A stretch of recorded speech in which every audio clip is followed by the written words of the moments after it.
Good afternoon, everyone. So, today, I hope you're all doing well. I'd like to take a moment to discuss an interesting aspect of language and social interaction that has been illuminated by the insightful work of George Yule. Specifically, I'd like to explore the fascinating dynamics of conversation and preference structure as elucidated by Yule in his seminal book Pragmatics. I believe this topic not only offers valuable insights into the intricacies of human communication but also provides a rich framework for understanding how language shapes our interactions and relationships. With your indulgence, let's delve into this captivating subject together. As you can see, I'm gonna present about the conversation and preference structure, and this is our agenda, and I'm gonna explain you all about this. As you can see, the first is about conversation analysis. You'll emphasizes the following aspects of conversation analysis. The first one is about sequential organization. So you'll discusses how conversation is organized sequentially, with no utterance following another in a systematic manner. He explores how speakers manage turn taking and or the organization of agency pairs, such as question and answers in conversation. And the second is about cooperative principle. Also, Yule draws on the work of philosopher Paul Gris and his cooperative principle, which suggests that participants in conversation assume each other to be cooperative and make conversational contributions that are relevant, informative, truthful, and clear. And the last one is about conversational implicator. You'll discuss as conversational implicator, which involves that implied meanings conveyed in conversation beyond the literal interpretation of words. He explores how speakers use context, inference, and inference patterns to convey implicit meaning. While Yule work doesn't offer standalone definition of conversation analysis, it contributes significantly to our understanding of how conversation is structured, organized, and interpreted in everyday communication. As you can see on the second slide, it's about pauses, overlaps, and back channels. So here are the definition of them. So you'll acknowledge that pauses in conversation play a crucial role in turn taking and overall interactional flow. He notes that pauses can occur for various reasons, including hesitation, planning speech, or signaling the end of a turn. Also, Yule emphasizes that the duration and placement of pauses can convey meaning and contribute to the overall coherence of the conversation. And for the overlaps, you discusses overlaps as instances where two or more speakers start talking at the same time, resulting in simultaneous speech. He examines how speakers manage overlaps through techniques such as pausing, yielding the door, or continuing to talk despite the overlap. You'll also highlight that overlaps can be managed differently across cultures and social contexts. And for the back channels, it's a verbal and nonverbal cues that listeners use to signal their engagement, understanding, or agreement during conversation. This can include utterance like or okay, or nonverbal cues such as nodding or eye contact. We will discuss how back channels functions as supportive responses that encourage the speaker to continue and contribute to the cooperative nature of conversation. Also, your examination of pauses, overlaps, and backchannels contributes to our understanding of the intricate dynamics of conversational interaction, highlighting how speakers manage turn taking, maintain coherence, and engage in collaborative communication. And we're gonna talk about the conversational styles. As you can see in my presentation, there are five types or five steps. Let's go with gonna explain it. The first one is about version in style. It's about the social context, cultural norms, individual personality, and the relationship between interlocutors. He emphasizes that people often adjust their conversational style based on the factor to achieve effective communication. And the second is politeness strategies. How speakers employ various politeness strategies to maintain positive social relationships and mitigate potential face threats during conversation. Positive politeness to show respect and consideration for others' feelings, and directness versus indirectness. He examines the distinctions between direct and indirect communication styles and how they manifest in conversational interactions. He discusses cultural differences in preference for directness and indirectness and how misunderstandings can arise when individuals from different cultural backgrounds engage in communication. And for the conversational patterns, you'll also analyze common conversational patterns such as storytelling, joke-telling, and argumentation, and how they shape conversational style.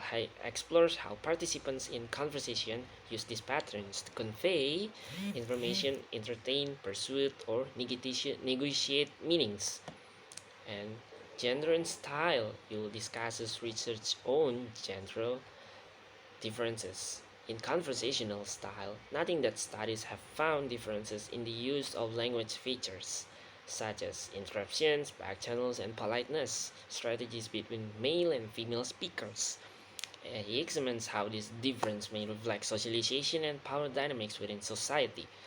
Overall, Yule's exploration of conversational style underscores the dynamic nature of language used in social media interaction and the importance of understanding cultural and contextual factors in shaping communication patterns.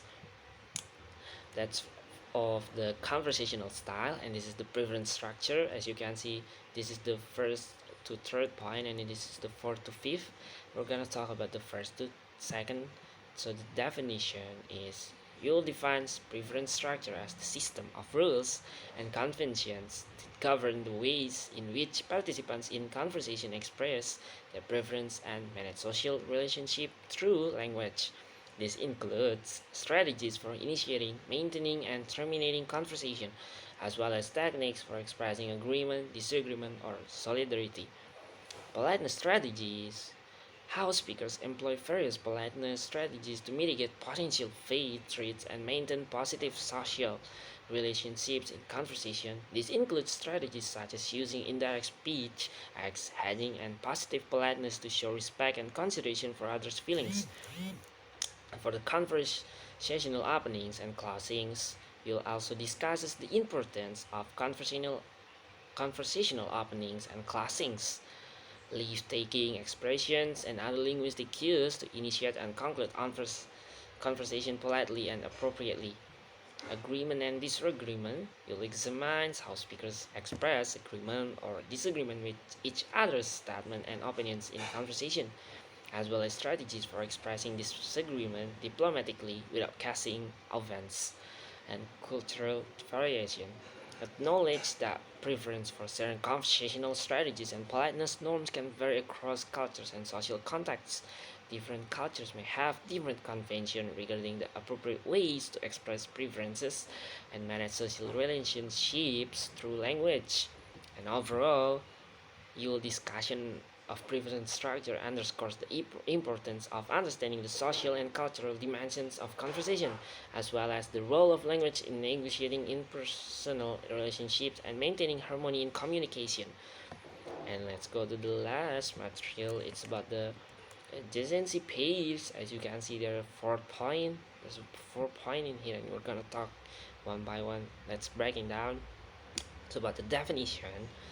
Pairs as sequences of two related utterance by different speakers, where the second speaker response is expected and relevant to the first speaker contribution.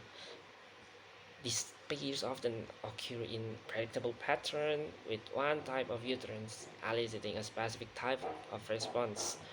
You will also identify about the types of adjacency. First, types of adjacency pairs that are common in conversation, such as following by an answer, greeting pairs, or an invitation acceptance pairs. And for the sequential organization, you'll also emphasizes that adjacency pairs contribute to the sequential organization of conversation, providing a structured framework for turn taking and interaction flow.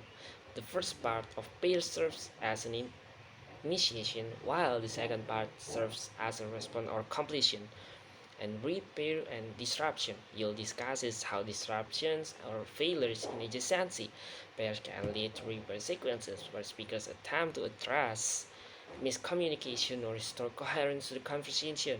This can involve strategies such as repetition, clarification, or negotiation of meaning. And cultural variation.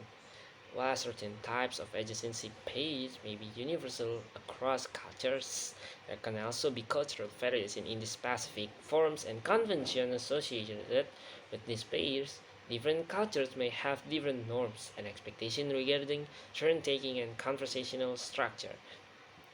And we're gonna go to the next slide. It's about the conclusion.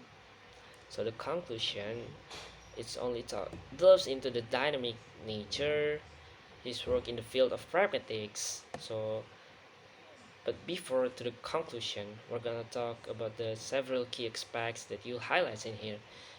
You'll highlight about the turn taking, preference structure, cooperative principle, and about the conversational implicator. Your work provides valuable insights into the structure and dynamics of everyday conversation, shedding light on how language is used in social interaction.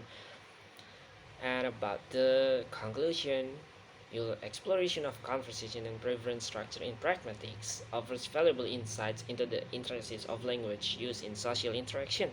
Here's a conclusion summarizing his contributions. You'll delve into the dynamic nature of conversation, highlighting its structure, organization, and the various linguistic and social conventions that govern it.